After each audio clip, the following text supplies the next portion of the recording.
Welcome back into the Schmo Table, everyone. Mm-hmm. A Wow, little hiatus and some new intro music, but it's all going to be worth it. Well, who picked out that intro music? That was great. It was just this intelligent young man who happens to be sitting across the city on a different computer than me, our own very own Divock. I'm Shake and Bake here with Divock and the Pond Father, coming at you with Hey guys, baseball knowledge this evening. Okay, knowledge. Knowledge is power, guys. Okay. Reading Rainbow. But so first off, the place that we have to start without a doubt, because Divock just wrote our latest Game of Thrones episode 4 review, Thor, and we're not talking about the Marvel character, we're talking about Noah Syndergaard, made his Game of Thrones debut this past Sunday evening. He did. And he's thrown more spears in the last couple months than his pitches. Yeah. So that's interesting. over 100 miles an hour. Was that spear? Did you clock that spear at over 100? Yes. It was. It killed somebody. Over 100 miles an hour. 103. Best spear throw since Brick, Tamlin, and Inkerman? Or he threw a trident. My bad. I'm so sorry about that. He threw a trident. Rick, did you throw a trident? Yeah, I threw a trident, and I lit a guy on fire, and I stabbed a guy on a horse. Brick, I've been meaning to talk to you about that. There were a lot of horses and fire, and there were no tridents, but there was. No, don't put that past the Dothraki. There's a lot of different weapons in the arsenal.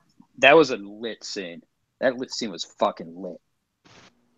I had goosebumps when that dragon For came. the shortest episode in Game of Thrones history, I was fully jacked up. Spoiler alert. We got to do spoiler alert before anyone listening hasn't watched the episode yet, because they're not expecting the Game of Thrones recap right now. That's true. So, spoiler alert. Syndergaard is in it. He's in it. We ruined the whole episode for everyone. As a taller soldier than anybody else, basically. Yeah. Well, let's dive into the actual MLB, especially with the fact that there have been a lot of trades going on, even past the deadline. We've had one past the deadline. Yonder Alonso got traded from the A's to the Mariners in an early August deal, which is pretty rare for someone to not be moved on the deadline and then move that quickly after. But Vision swap. And Bed Bath and Beyonder. Yeah. Yeah. Well, guys, let's look at these trades and see who is. So you get one of two options, kind of a truth or dare, if you will, of what do you think is the biggest trade that's been made so far, or what do you think is the biggest trade that hasn't happened yet that will happen? Pondfather, we'll start with you. All right. The biggest trade that went on for me that's already happened is Yu Darvish to the Los Angeles Dodgers, because he represents the playoff pitcher, the guy that they've been trying to get for years now, who can get them deep into October. And even with Clayton Kershaw injured, it's the final step of what I'm looking at in this Dodgers roster going, okay, they got Tony Watson, they got Tony Cingrani from the Reds, and then they got Yu Darvish, and that's their guy. I mean, even though he gave up 10 runs in the last start before he got traded, that's the guy who's going to get them into the playoffs and deep into the World Series. Mm-hmm. And what considering that they didn't have to give up much for him either. Did they give a Verdugo? Who did they end up giving? I didn't even look what prospects they traded. They gave up Willie Calhoun, who's a second baseman and an outfielder. They gave up a right-handed pitcher named A.J. Alexy, and they gave up an infielder named Brendan Davis, none of which were in their top 30. So they didn't even give a Verdugo. How did they manage that one? Honestly, I'm not sure. They're both single-A players with upside. So Magic Johnson making some magic happen? Is he making decisions over there? Or what? Yeah, he's the president of baseball operations, right? Yeah, I don't think he's doing any baseball decisions. I won't put it past him. He built movie theaters. So Magic can do whatever he wants. So what is the what's for you, Stringback? So for me, we're gonna stick out west and a guy being moved, but I'm gonna go with Sonny Gray being traded to the Yankees. I think that was the Yankees' biggest weakness. See, the only reason Yu Darvish isn't it for me, A, because Pondfather beat me to the punch, B, because the Dodgers were already winning and it didn't matter. Obviously, it's going to be huge for them down the line, but the Yankees were starting to slump a little bit and went and got a guy who can be an ace or a top-end rotation guy for them, who's still young and they have control of through 2019. And I think that's the biggest thing about Sonny Gray is he has value over multiple seasons.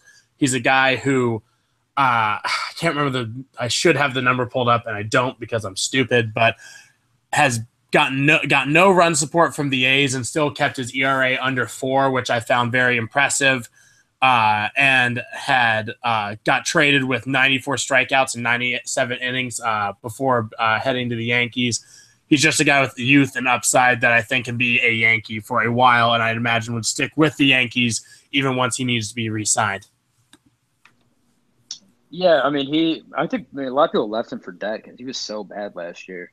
He was hurt. He was hurt. He's really had a bounce back year. He's a pretty talented pitcher. The Yankees didn't help him out in his first start. They made like 3 errors in the first inning. Mm-hmm. I'm going to blame that on I think Todd the Yankees were just nervous. Todd Frazier. Now blame it all on Todd Frazier. Hey, shut that shit up.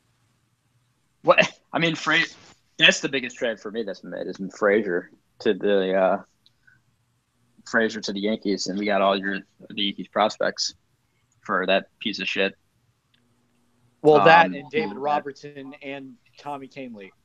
And Kahnle. Well, did you see what Frazier did in his first at bat in Yankees pinstripes? That was the bat. Yeah, dude, he hit into a triple play. It was the Sabatad. The Sabatad. Do you know who turned the triple play? I don't. The Cincinnati Reds. Sabatad. Yeah. He did it as a tip of the cap to his former ball club. And now it's fine. Oh, Sabatad. That's right.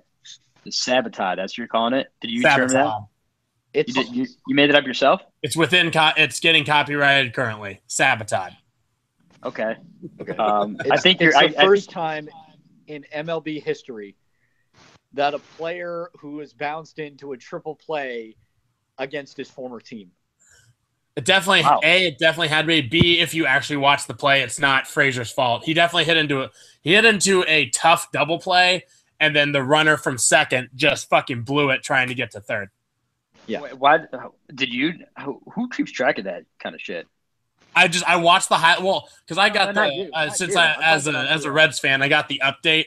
Todd Frazier hits into triple play and first at bat for Yankees against former team. Right. I was like, yeah, that's hilarious. And then I watched the highlight, and I'm just like, so the Reds turn an impressive double play, and the guy running from second to third just fucking blows it. I don't know if he fell over or whatever it was. Didi Gregorius. I don't know what he's doing. Didi Gregorius? It was Didi Gregorius. That makes it even better because Didi Gregorius is also a former Red. He is a former Red. Yeah, that's good. Very good. Shake and bake. Isn't everyone a former Red? Who hasn't been on the Reds? In my heart, it feels like it, doesn't it? A lot of players on the Reds. Yeah, that's what happens when you pay Homer fucking Bailey $120 million. I'm gonna be calm. I'm fine. His ERA will almost be higher than his salary pretty soon. Yeah.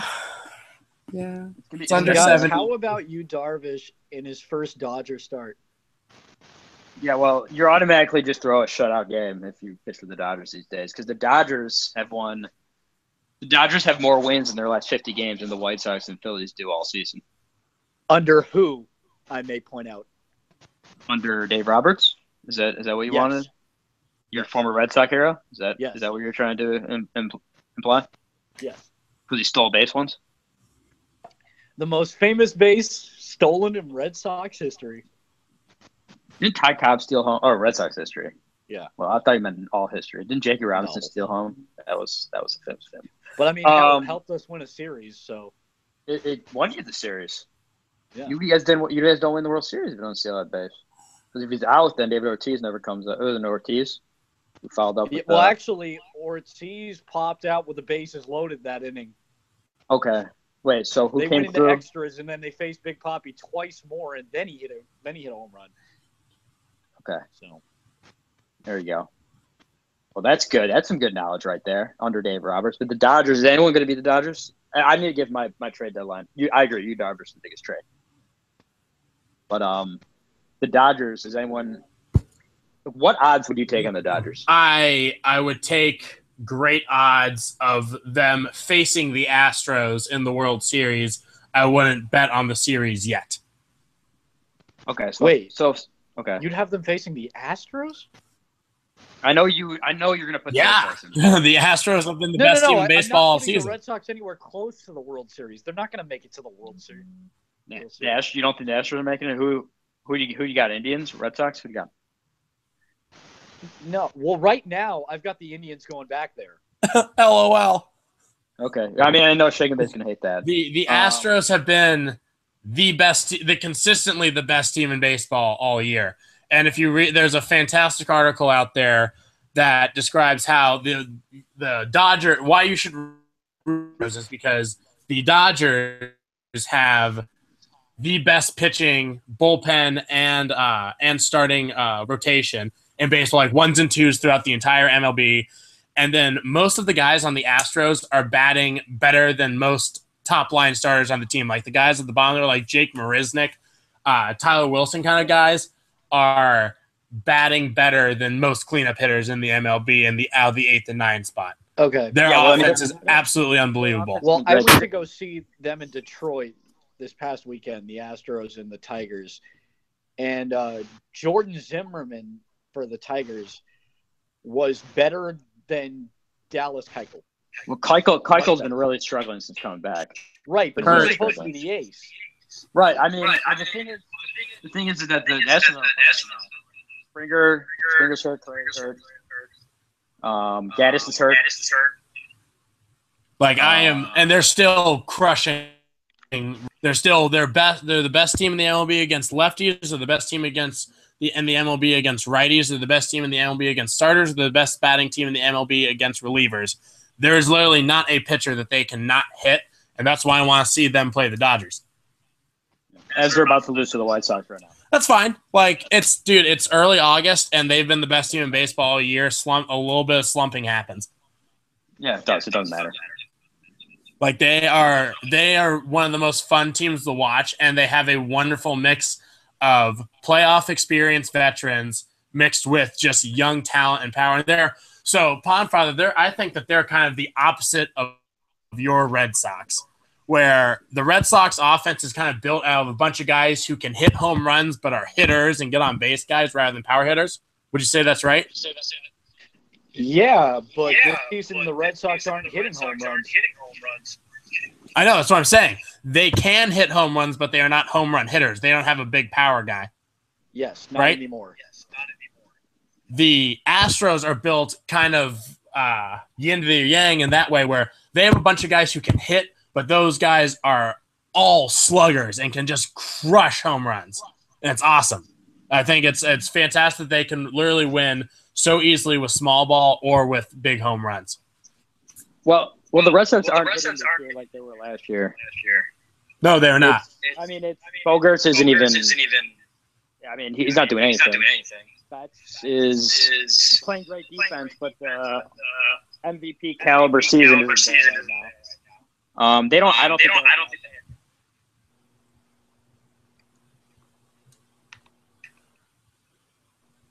Yeah, I mean, this is not a direct comparison as to what's going on this season, but how the Red Sox are currently built versus how the Astros are currently built. They're just like a yin to their yang in their hitting styles.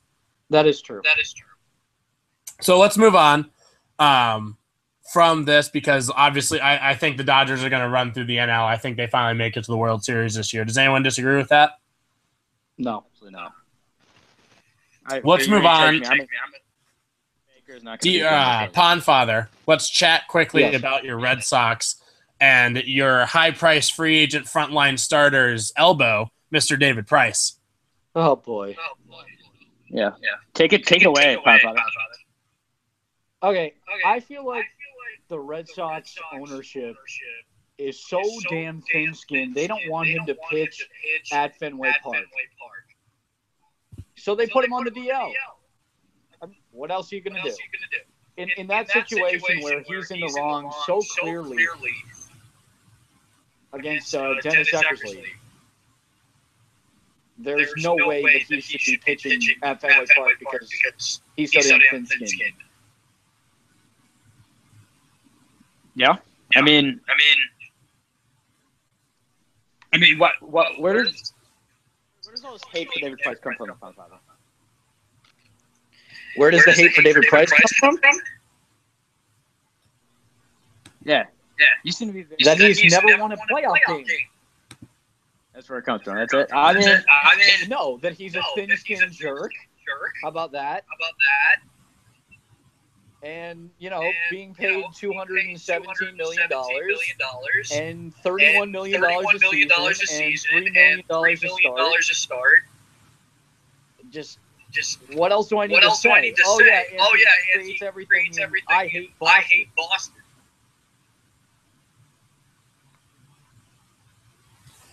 Well, I think the biggest thing with David Price is a health, because it's been an issue, but for whatever reason, because he was obviously great in Tampa Bay. We all know that. He was great in Detroit for his brief stay there, and he was great in Toronto his brief stay there. And for whatever reason, I don't know if it's a management thing, like you've mentioned, Pond Father. I don't know if it's a comfortability thing. He cannot just seem to be comfortable in pitching in Fenway, and I don't know if that – but it's not like he doesn't have a history of pitching in smaller ballparks. I think it is a 100% mental thing, and his health has waned.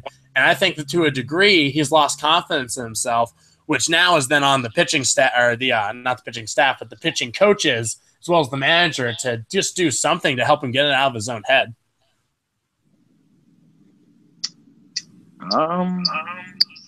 Fair. Yeah. I mean, Price has massive disappointment, I would say, for the Red Sox so far. He definitely is, but someone who has not been a disappointment for this team has been Chris Sale. Chris Sale has been lights out as a whole. Yeah. And I think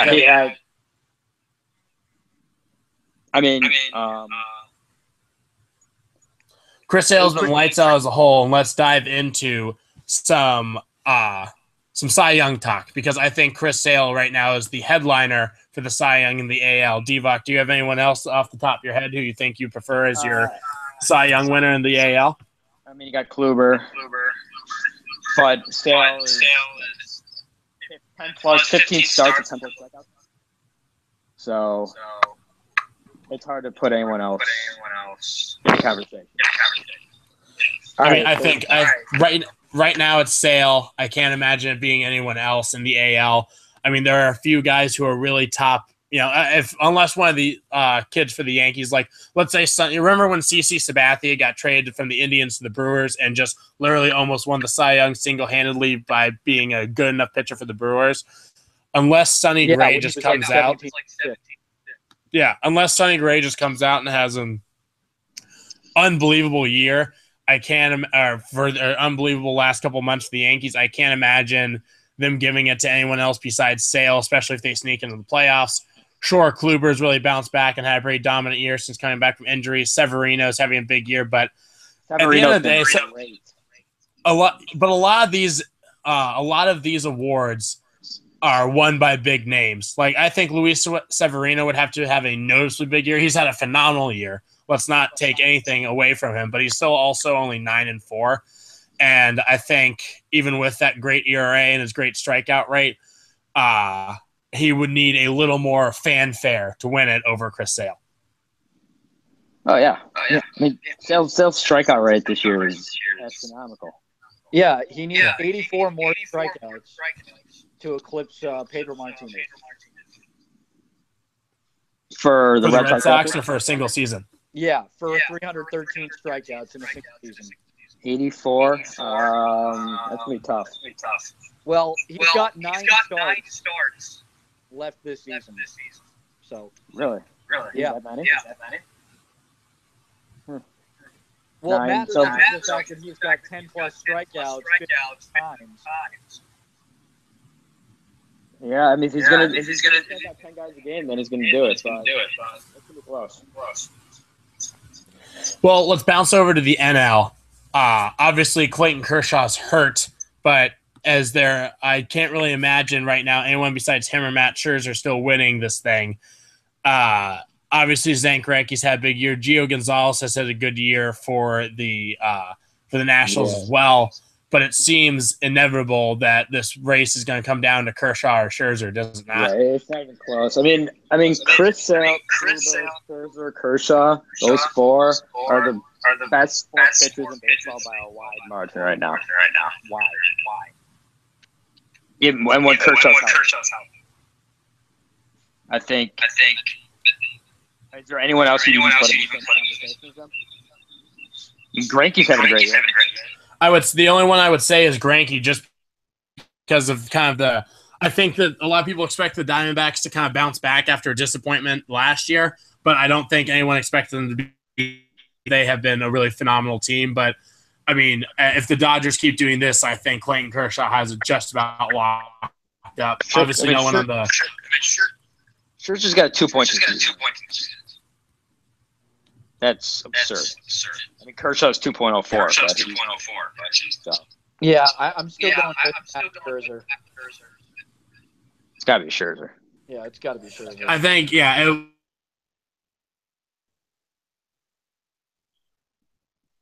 Is just uber dominant and doesn't really lose any pace. He might win it just based on the fanfare around the Dodgers. But if he comes back, has a bad start or two, and then kind of finds his rhythm, and Scherzer just keeps trucking the way he is, it has to be Scherzer.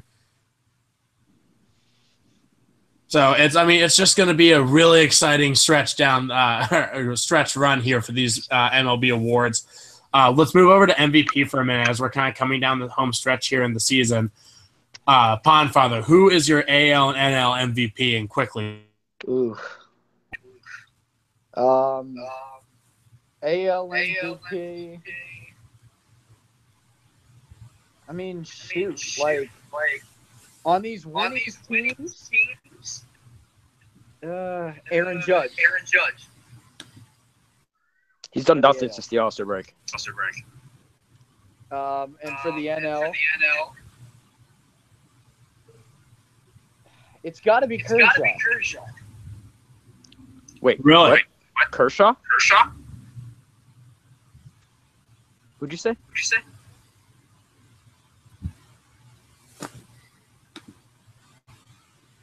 Well, the Pondfather seems to have audio issues, but he did say Clayton Kershaw. Divac, who are your AL and NL? Right here, guys.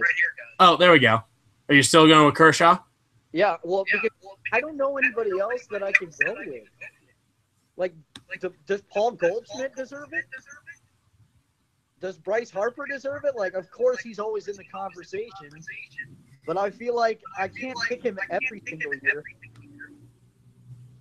I mean, honestly, if you're going to give it to Aaron Judge, I think you have to give a nod to Cody Bellinger. Well, yeah. Cody Bellinger's kept hitting in the second half. Cody Bellinger's kept hitting in the second half, and Aaron Judge hasn't. Yeah, I'd give it to Bellinger. Okay. Yeah. Best hitter on the best team. That's what I mean. There's Mike Trout's always in the conversation. Do you know who died? The two I'd give it to? Who? I would give it to Jose Altuve in the AL, and I'd give it to Nolan Arenado in the NL. I can't give it to a course guy. Can't do it. If I there is, also can't give it to guys on losing franchises. who is on a losing franchise? Both teams are in the playoffs currently. Mike Trout.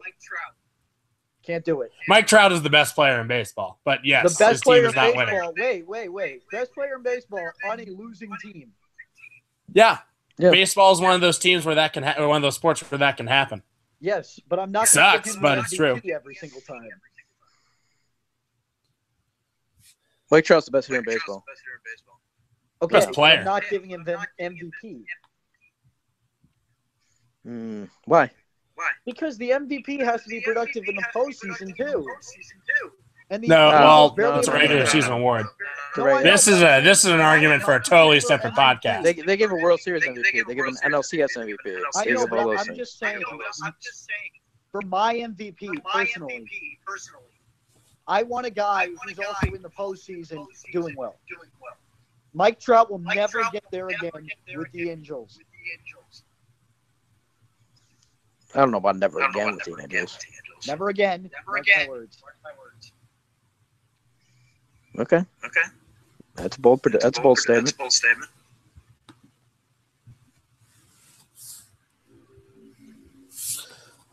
Yeah, I mean the Angels feel like they should be better and aren't, but I think that's a discussion for another podcast.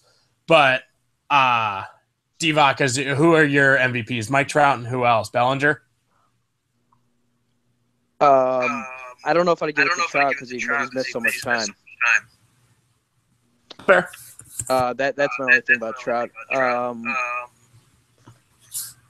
I will say I would give it to Judge because overall I think at the end his numbers will be the best.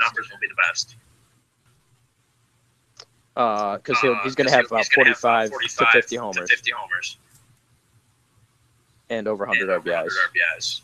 And bat 300. I don't think he'll bat 300. He'll probably bat around 280. And then in the NL, I will say, I'll give it to Harper.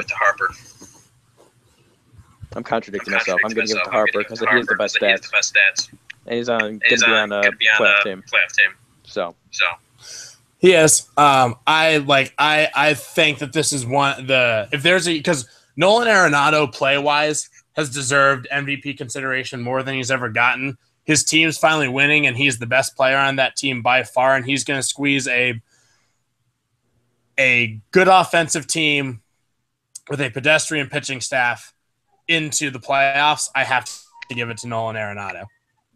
You think they're going to? And he's been maybe the best third baseman in baseball for a couple years now, and gets no credit because Rockies. So the Rockies are saying they're getting the second wildcard spot. I think so. I don't see. Yeah. I mean, obviously, it's not coming out of the NL Central. No, the Brewers are done. No, the Brewers are done. The Cardinals aren't going to make it. I don't see the Marlins doing it. How far back is Pittsburgh? Pittsburgh, I believe I saw them being 6 games back. Of the Colorado? 8 games back of Colorado. Is that right? Oh, no. Hold on. They're a lot closer. Wild card standings.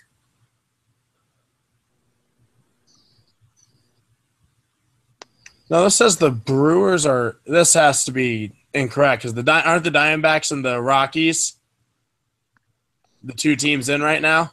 Am I crazy? The Diamondbacks are – Milwaukee's 5.5 back. Pittsburgh's 8, St. Louis is 7. Yeah. That's not over. I can see Colorado blowing that. For sure. They blew it today. Holland blew it today. Floated again. Second straight blown save.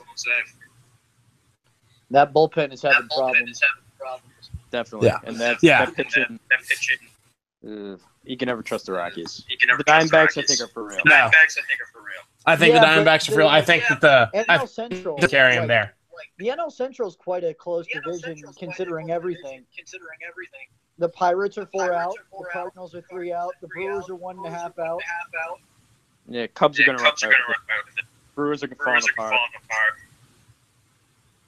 I would say the best. You can never count out the Cardinals. You can't, but the Cardinals are just floundering. I mean, I think this has a lot to do with their not their front office people, but I just think Mike Matheny has done a bad job with this team the last they're starting couple of years. And watch out, they're starting to get hot. They are. Starting to hit. They are. Waka's pitching well. Lance Lynn's pitching well. Carlos Martinez is still there. They got Brothers Luke Weaver up, who's pitching decent.